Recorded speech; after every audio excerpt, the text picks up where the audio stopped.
Olá, meus irmãos, tudo bem? Passou bem semana passada? Nós também passamos bem, graças a Deus. Hoje nós continuaremos ver a palavra de Senhor Jesus Cristo sobre a igreja de Filadélfia, que foi elogiado por ele. E para começar, eu gostaria de ler a palavra do Senhor do Apocalipse capítulo 3, do versículo 8 até 13. Conheço as suas obras. Eis que coloquei diante de você uma porta aberta que ninguém pode fechar. Sei que você tem pouca força, mas guardou a minha palavra e não negou o meu nome. Veja o que eu farei com aqueles que são sinagoga de Satanás e que se dizem judeus e não são, mas são mentirosos.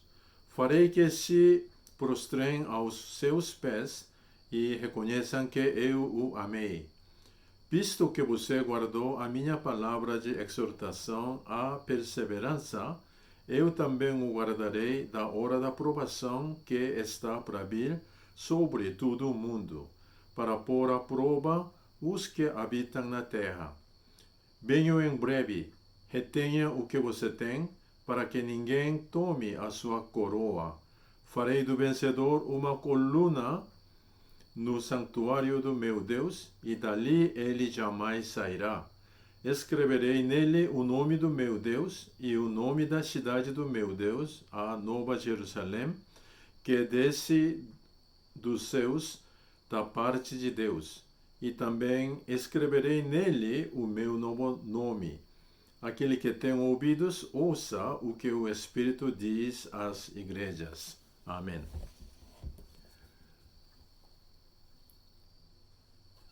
Continuando o que nós vimos desde semana passada sobre a igreja de Filadélfia, nós lembramos que semana passada três caracteres do cristão da igreja de Filadélfia são: era fiel em nome do Senhor, e personalidade puro e fiel que eles tinham, e terceiramente, vida dedicada para o Senhor. Essa daqui foi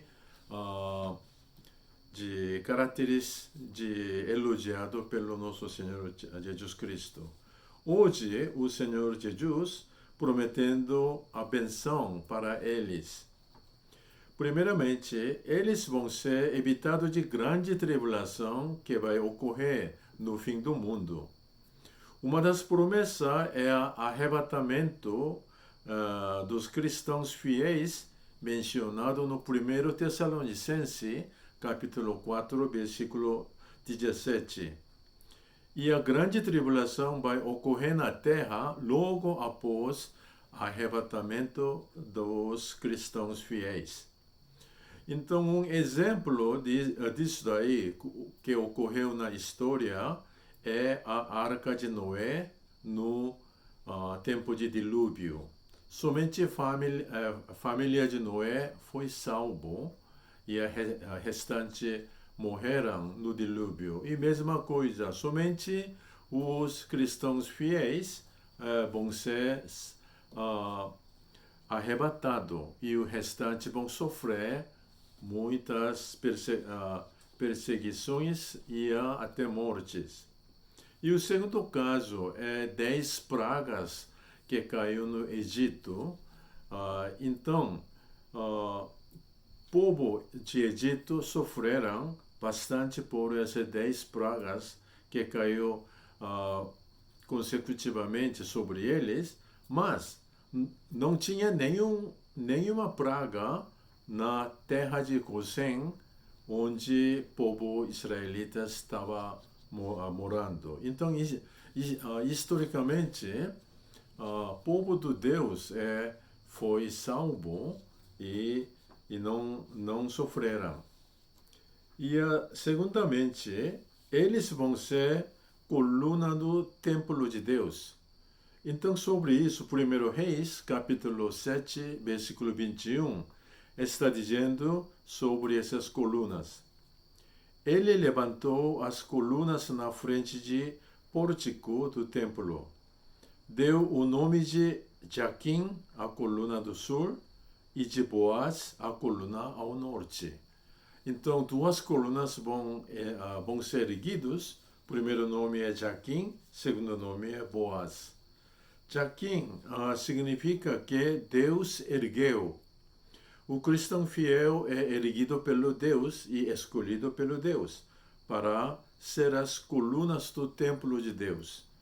E Boaz significa que nele há força.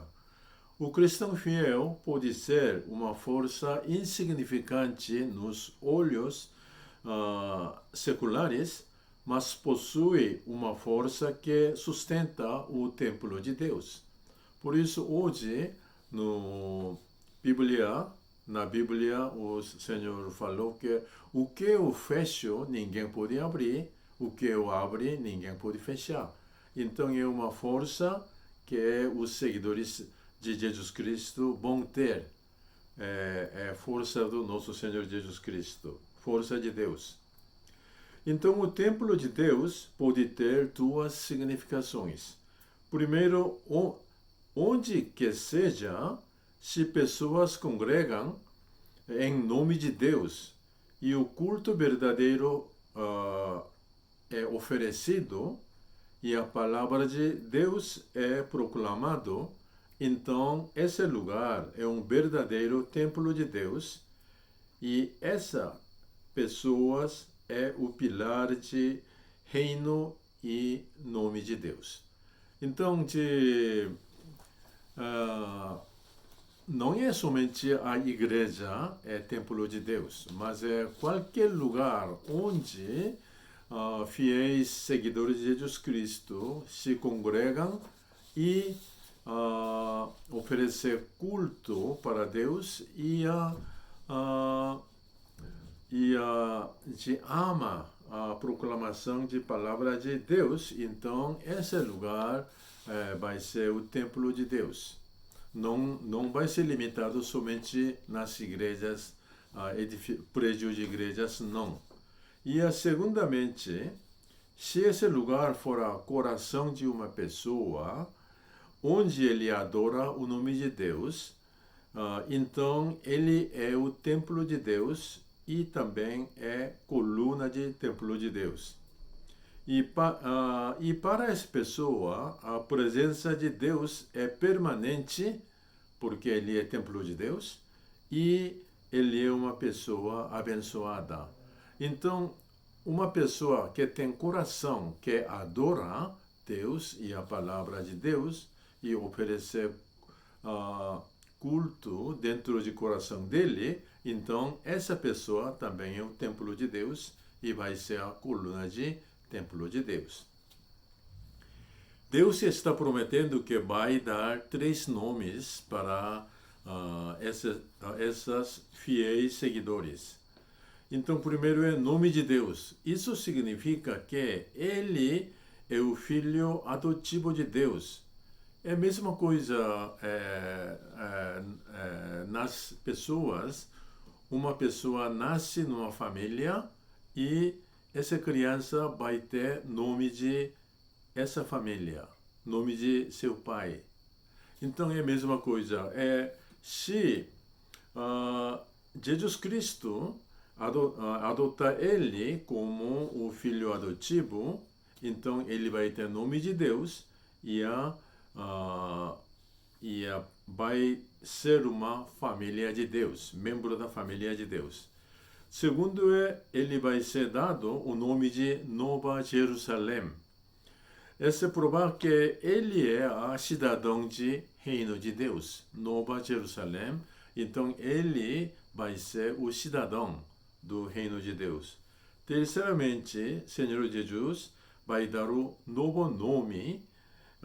Então, sobre esse novo nome, Apocalipse 19, versículo 16, está mostrando o que é esse nome. Esse nome é Rei dos Reis e Senhor dos Senhores. Esse é o nome do nosso Senhor Jesus Cristo, Rei dos Reis. Mas ele está dizendo que esse nome vai ser dado para seguidores deles, fiéis. Então, o que significa isso? É, bom, antes disso, nós vamos ver o caso contrário. Ah, no caso contrário, aqueles que vão receber o número de homem que 666 na testa dele durante a grande tribulação pertence para outra família de Satanás. Então, felizmente, é uma grande bênção para nós que nós vamos ter nome de nosso Senhor Jesus Cristo, que é Rei dos Reis e o Senhor dos Senhores. O que significa isso? Então vamos ver. Hoje em dia tem pessoas no mundo, muitas pessoas se orgulham pelo nome da família que ele tem. Eu sou da família tal, tal, então é bem famoso, conhecido, se orgulham. E outros também têm orgulho pelo nome da escola onde se formou. Escola bem reconhecida e bem elogiado secularmente. E tem até pessoas, even cristãos, até cristãos que se orgulham pelo nome da igreja grande onde ele é um membro. Então, eu sou, minha igreja é aquela igreja tal. Ele se orgulha, mas pelo contrário, tem pessoas que eu sou membro de uma igreja que desconhecida, então eu tenho vergonha. E tem pessoas que sentem assim. Mas essa daqui está errado, porque nós temos que ter orgulho de que nosso Senhor, nome do nosso Senhor está dado para nós, e nós temos 3 nomes que foi dado, nome de Deus que foi dado pelo Senhor Jesus Cristo.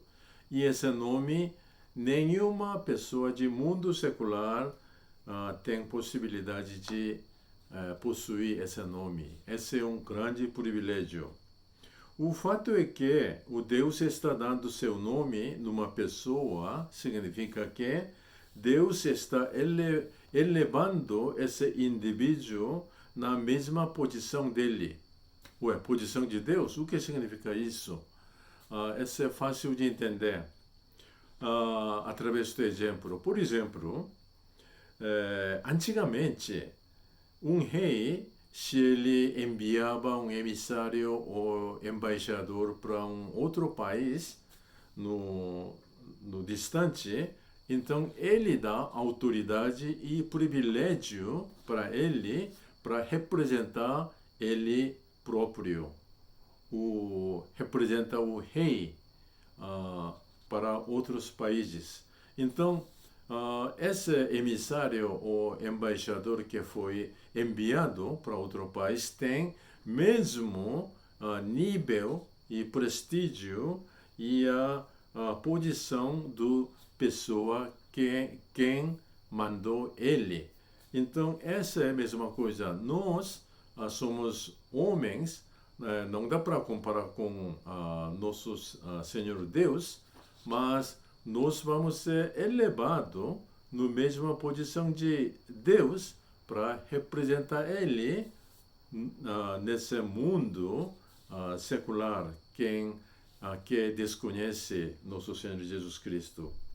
Por isso, nós não há motivo nenhum de ter medo das coisas seculares neste mundo, porque nós temos todos esses privilégios. Então, hoje o Senhor Jesus está prometendo sobre o maior privilégio que uma pessoa pode possuir neste mundo e até no mundo eterno que vai vir. Essa é uma posição de cristão verdadeiro e fiel, como os membros da Igreja Filadélfia. Eu oro que todos nós temos esse privilégio e nós temos confiança e esperança na vida, representando nosso Senhor Jesus Cristo e nosso Deus Pai. Por hoje nós terminamos aqui e a semana que vem nós vamos ver de novo. Muito obrigado e Deus esteja com vocês e até logo. Pai.